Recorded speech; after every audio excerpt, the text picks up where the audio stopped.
தூங்காமல் ஸ்கெட்ச் போட்ட இஸ்ரேல் கண்டுபிடித்த ஈரான். மத்திய கிழக்கை ஆக்கிரமித்த அமெரிக்க பிரிட்டிஷ் போர்க்கப்பல்கள். விலைவாசி உயர்வை கண்டித்து நைஜீரியாவில் போராட்டம். வெள்ளத்தால் பாதிப்பு, வடகொரியாவுக்கு ரஷ்யா மனிதாபிமான உதவி. வங்கதேச மாணவர்கள் மீண்டும் போராட்ட அறிவிப்பால் பதற்றம். திருமணம் குறித்து பட்டப்படிப்பை வழங்கும் சீன பல்கலைக்கழகம்.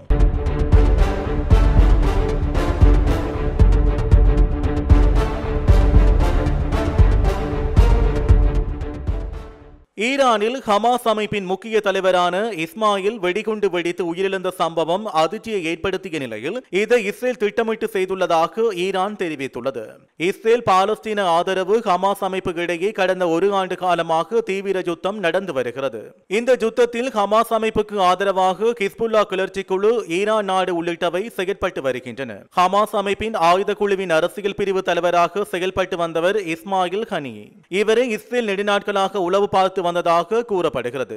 இந்நிலையில் சமீபத்தில் ஈரானில் நடைபெற்ற அதிபர் பதவியேற்பு விழாவில் இஸ்மாயில் ஹனியே கலந்து கொண்டார். தெஹ்ரானில் உள்ள விருந்தினர் மாளிகையில் இஸ்மாயில் தங்கியிருந்த நிலையில் திடீரென அந்த அறையில் வெடிச்சத்தம் கேட்டது. அந்த வெடி விபத்தில் இஸ்மாயில் ஹனியே இறந்து போனார். இஸ்ரேலும் அமெரிக்காவும் சேர்ந்து நெடுநாட்களாக திட்டமிட்டு இஸ்மாயில் தங்க போகும் அறையை முன்னமே கண்டுபிடித்து வெடிகுண்டுகளை மறைத்து வைத்திருந்ததாக முன்னதாக தகவல் பரவியது. இந்நிலையில் தற்போது ஈரான் அளித்துள்ள விளக்கத்தில் இஸ்மாயில் அறையில் வெடிகுண்டுகள் வெடிக்கவில்லை என்றும் ராக்கெட் வெடிகுண்டு தாக்குதலில் இஸ்மாயில் பலியானதாகவும் தெரிவிக்கப்பட்டுள்ளது. அமெரிக்க உதவியுடன் இஸ்ரேல் இந்த தாக்குதலை நடத்தியுள்ளதாகவும், இஸ்மாயில் தங்க போகும் கட்டிடத்திற்கு அருகே திட்டமிட்டு சிறிய ராக்கெட்டை நிலைநிறுத்தி சரியான அறை மீது ஏவி தாக்கிக் கொண்டுள்ளதாகவும் ஈரான் குற்றம் சாட்டியுள்ளது.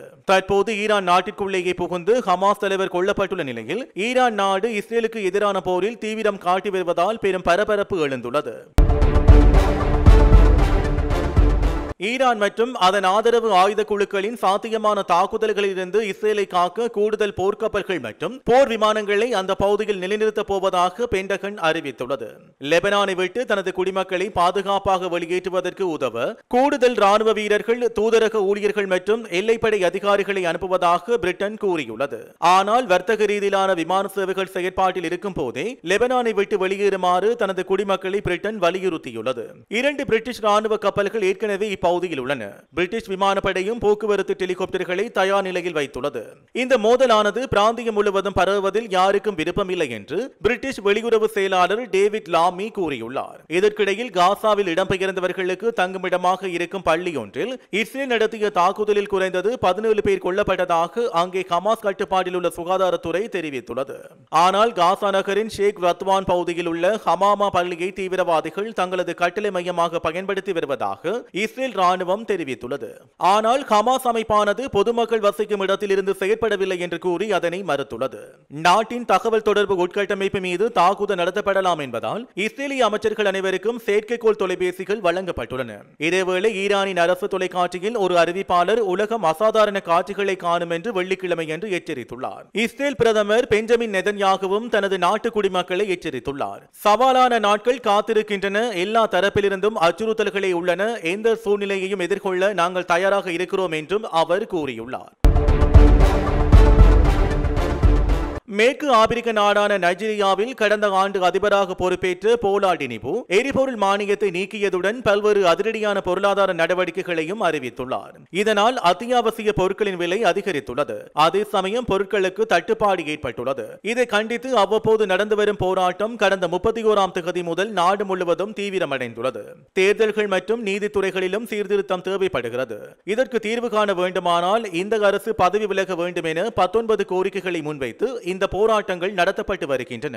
சமூக வலைதளங்கள் வாயிலாக பொதுமக்களை ஒருங்கிணைத்து போராட்டங்கள் நடப்பதால் நைஜீரிய அரசுக்கு கடும் நெருக்கடி ஏற்பட்டுள்ளது. தலைநகர் அபுஜா, சுலேஜா, லாகோஸ் உள்ளிட்ட இடங்களில் இளைஞர்கள் முதல் பெரியவர்கள் வரை வீதியில் இறங்கி போராட்டத்தில் ஈடுபட்டு வருகின்றனர். வடகிழக்கு மாகாணமான போர்னோவில் போராட்டக்காரர்கள் கூட்டத்தில் குண்டை வெடிக்க செய்ததில் 4 பேர் கொல்லப்பட்டனர் மற்றும் 50க்கும் மேற்பட்டோர் காயமடைந்தனர். இதனை கண்டித்து அபுஜாவில் நேற்று முன்தினம் நடத்தப்பட்ட ஆர்ப்பாட்டத்தை கட்டுப்படுத்த போலீசார் கண்ணீர் புகை குண்டுகளை வீசினர். அப்போது போலீசார் பொதுமக்களிடையே மோதல் ஏற்பட்டது. இந்த சம்பவத்தில் 13 பேர் கொல்லப்பட்டதாக நைஜீரிய நாட்டைச் சேர்ந்த உரிமைகள் குழு தெரிவித்துள்ளது. இதையடுத்து போராட்டத்தை கட்டுப்படுத்தும் பணியில் போலீசார் ஈடுபட்டுள்ளனர். இதுவரை 400க்கும் மேற்பட்டோர் கைது செய்யப்பட்டுள்ளதாக நைஜீரிய போலீசார் தெரிவித்தனர். நிலைமை கட்டுக்கடங்காமல் போனதை அடுத்து போர்னோ உள்ளிட்ட 5 வட மாகாணங்களில் ஊரடங்கு உத்தரவு பிறப்பிக்கப்பட்டுள்ளது. பெருமழையாலும் வெள்ளத்தாலும் பாதிப்படைந்துள்ள வடகொரியாவுக்கு மனிதாபிமான உதவிகள் வழங்க ரஷ்யா முன்வந்திருப்பதாக அந்நாட்டு அரசாங்க ஊடகமான KCNA தெரிவித்துள்ளது. வடகொரிய தலைநகரான பியோங்யாங்கில் உள்ள ரஷ்ய தூதரகத்தில் இருந்து நேற்றைய தினம் ரஷ்ய அதிபரின் அனுதாபங்களும் ஆதரவும் தெரிவிக்கப்பட்டது. இவ்விரு நாடுகளின் நெருக்கத்தை வெளிப்படுத்தும் விதமாக உடனடி உதவிகளை மேற்கொள்ள அதிபர் விளாடிமிர் புட்டின் தயாராக இருப்பதாக KCNA ஊடகம் கூறியது. தமது அரசாங்கம் ஏற்கனவே மீட்பு பணிகளை மேற்கொண்டுள்ளதால் உதவி தேவைப்படும் போது அழைப்பு விடுக்கப்படும் என்று வடகொரிய அதிபர் கிம் ஜோங் பதிலளித்துள்ளார் என்றும் அந்த செய்தி நிறுவனம் தெரிவித்தது.